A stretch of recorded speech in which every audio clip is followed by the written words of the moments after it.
Hello everyone, welcome back to our channel. పాల మీద మీగడని తోడు పెట్టుకోవాల్సిన అవసరం లేకుండానే మనం మంచిగా ఇలాంటి పూస లాంటి నెయ్యిని ప్రిపేర్ చేసుకోవచ్చు. చాలా simple process. So complete process అయితే ఈ వీడియోలో చూపిస్తాము. డెఫినెట్గా చూసి ఇట్లా ఒకసారి ట్రై చేయండి. టేస్ట్ కూడా చాలా బాగుంటుంది. ముందుగా మనము పాలని ఒక బౌల్లో వేసేసుకొని మరిగించుకోవాలి. మనం ప్రతిరోజు వాడే పాలని ఇలా చూపిస్తున్నట్టు మరిగించుకొని లో ఫ్లేమ్లో మనకి ఎక్కువసేపు మరిగితే మనకి చాలా చిక్కగా అండ్ అలానే బాగుంటుందన్నమాట. మీగడ అనేది మంచిగా ఫామ్ అవుతుంది. ఒకవేళ ఫుల్ ఫ్యాట్ మిల్క్ తీసుకుంటే ఇంకా ఎక్కువ వెన్న వస్తుందన్నమాట. మీరు తీసుకునే పాలని బట్టి వెన్న క్వాంటిటీ అనేది ఉంటుంది. మీరు ఒకవేళ లో ఫ్యాట్ మిల్క్ యూస్ చేస్తున్నట్టయితే మనకి ఎక్కువ మీగడి అనేది రాదనమాట. ఫుల్ క్రీమ్ మిల్క్ అయితే మంచిగా ఎక్కువ వెన్న అనేది వస్తుంది. సో దీన్ని లో ఫ్లేమ్లో పెట్టుకొని బాగా మరిగించుకోవాలి. ఇట్లా ఒక 5 to 7 minutes బాగా మరిగించుకున్న తర్వాత స్టవ్ ఆఫ్ చేసేసుకొని ఇది పూర్తిగా చల్లారనివ్వాలి. ఇక్కడ చూడండి మనకి కంప్లీట్గా చల్లారిపోయింది. అండ్ దీన్ని ఫ్రిడ్జ్లో పెట్టేసుకోవాలి. ఇక్కడ మనకి కొంచెమే మీగడ ఇట్లా కట్టింది కదా, సో మనం దీన్ని ఫ్రిడ్జ్లో పెట్టుకుంటే మనకి ఏంటంటే చాలా ఎక్కువ మీగడ అనేది వస్తుందన్నమాట. ఇక్కడ ఫ్రిడ్జ్లో పెట్టుకొని తీసిన తర్వాత చూపిస్తున్నాము.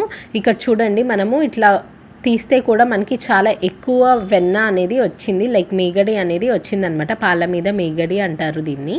సో ఈ పాల మీద మీగడి ఎక్కువ క్వాంటిటీలో రావాలి అంటే ఇది చాలా ఇంపార్టెంట్ అనమాట. మనం ఫ్రిడ్జ్లో పెట్టేసుకోవాలి. సో ఒకవేళ నైట్ ప్రిపేర్ చేసుకుంటున్నాము అనుకుంటే లైక్ పాలని బాయిల్ చేసుకోవడం, ఇది ఫ్రిడ్జ్లో పెట్టుకుంటే మార్నింగ్ కల్లా మనకి ఇలా చూపిస్తున్నట్టు చాలా ఎక్కువ క్రీమ్ అనేది వస్తుందన్నమాట. ఒకవేళ మార్నింగ్ బాయిల్ చేసుకుంటే ఫ్రిడ్జ్లో పెట్టుకుంటే మనకి సాయంత్రానికల్లా ఇలా చూపిస్తున్నట్టు చాలా మంచిగా వచ్చేస్తుంది. సో ఒక పూట ఫ్రిడ్జ్లో పెట్టుకొని ఇలా మీగడ్ని మొత్తం కలెక్ట్ చేసి పక్కన పెట్టుకోవాలి. మనం ప్రతిరోజు తీసుకున్న మేగడని ఎప్పటికప్పుడు ఫ్రిడ్జ్లోనే పెట్టుకోవాలి. ఈరోజు తీసుకున్న మేగడని ఇట్లాగా ఒక బౌల్లో వేసుకొని ఫ్రిడ్జ్లో పెట్టుకొని రేపు తీసిన మేగడ కూడా అదే బాక్స్లో పెట్టుకొని ఫ్రిడ్జ్లో పెట్టుకోవచ్చు అనమాట. అలాగా మనము ప్రతిరోజు కలెక్ట్ చేసి ఫ్రిడ్జ్లోనే పెట్టుకోవాలి.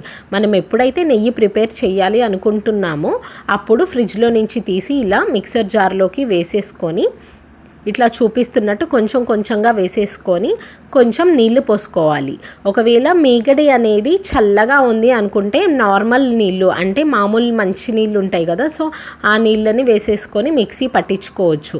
ఒకవేళ మీగడ అనేది కొంచెం బయట పెట్టారు, ఒక కొంచెం సేపు బయట పెట్టారు అనుకుంటే చల్లటి నీళ్ళు అంటే ఫ్రిడ్జ్లో ఒక 2 బాటిల్స్ పెట్టుకుంటే మనకి వాటర్ బాటిల్స్, సో ఆ వాటర్ని మిక్సర్ జార్లో వేసి మిక్సీ పట్టిస్తే మనకి బాగా వస్తుందన్నమాట. సో ఏదైనా ఒక్కటి చల్లగా అయితే ఉండాలి కంపల్సరీ, అప్పుడే మనకి ఇట్లా చూపిస్తున్నట్టు వెన్నపూస అనేది చాలా బాగా వస్తుంది. సో సేమ్ ఇదే ప్రాసెస్లోనే మిగిలిన మేగడి మొత్తం కూడా మిక్సీ వేసేసుకొని కొంచెం నీళ్లు పోసుకొని మిక్సీ పట్టించేయాలి. అండ్ మిక్సీ పట్టిస్తున్నప్పుడే మనకి అర్థమైపోతుంది అనమాట ఎప్పుడు ఆపాలి అనేది. ఇట్లా కొంచెం గట్టిగా ఇట్లాగా మంచిగా వెన్నపూసలాగా వచ్చేస్తుంది అనమాట. సో వాటర్ సపరేట్ అయిపోయి వెన్నపూస సపరేట్ అయిపోయి మనకి అర్థమైపోతుంది అనమాట. అప్పుడు మిక్సర్ జార్లో నుంచి ఒక బాండీలోకి వేసేసుకుంటున్నాము. ఇలా మొత్తం వెన్నపూసని కలెక్ట్ చేసుకున్న తర్వాత మంచినీళ్ళు పోసి ఒక 2-3 సార్లు దీన్ని నీట్గా వాష్ చేసేసుకోవాలి. ఇట్లా నీట్గా కడుక్కుంటే మనకి వెన్నపూస అనేది మంచి స్మెల్ వస్తుంది. నెయ్యి కాగినప్పుడు కూడా చాలా మంచి స్మెల్ అనేది వస్తుంది. సో కాబట్టి ఒక 2-3 సార్లు కంపల్సరీ ఇట్లా నీట్గా కడుక్కొని నీళ్ళని వంపేసుకొని స్టవ్ మీద పెట్టేసుకొని ఒక 2 to 3 minutes హై ఫ్లేమ్లో పెట్టేసుకొని వెంటనే లో ఫ్లేమ్లో మంచిగా మరిగేంత వరకు మనకి వెన్నపూస మొత్తం కరిగిపోయి మనకి నెయ్యి అనేది ప్రిపేర్ అయ్యే వరకు దీన్ని బాయిల్ చేసుకోవాలి. ఇక్కడ చూడండి మనకి ఒక 6 to 7 minutesకి మనకి ఇలా వచ్చేసింది అనమాట. అండ్ లో ఫ్లేమ్లో పెట్టుకోండి, లేకపోతే నెయ్యి అనేది మాడిపోయే ఛాన్సెస్ ఉంటాయి. ఇక్కడ చూడండి చాలా మంచిగా మనకి నెయ్యి అనేది రెడీ అయిపోయింది. దీన్ని ఇట్లా టీ వడబోసే గరిట ఉంటుంది కదా, సో స్ట్రైనర్ని యూస్ చేసుకొని మనం నెయ్యి మొత్తం కూడా ఇలా ఫిల్టర్ చేస్తే మనకి ఎక్కడ కూడా తొక్కులు లేకుండా చాలా బాగుంటుంది అనమాట. అండ్ పూసగా చాలా బాగుంది. ఇది మేము ఫ్రిడ్జ్లో పెట్టుకున్నాము, లేదంటే ఈ సమ్మర్ హీట్కి మనకి నెయ్యి కరిగినట్టే ఉంటుంది కదా, సో అందుకని ఫ్రిడ్జ్లో పెట్టుకొని చూపిస్తున్నాము. ఇట్లాగా మంచిగా వస్తుంది అని చూపించడం కోసం. మీరు కూడా ఒకసారి నెయ్యి ప్రిపేర్ చేసుకునేటప్పుడు ఎక్కువ ప్రాసెస్ కాకుండా ఇలా సింపుల్గా ఒకసారి ట్రై చేసి చూడండి, మీకు కూడా నచ్చుతుంది అనుకుంటున్నాను. I hope you like this video. Thank you so much for watching this video. Please subscribe.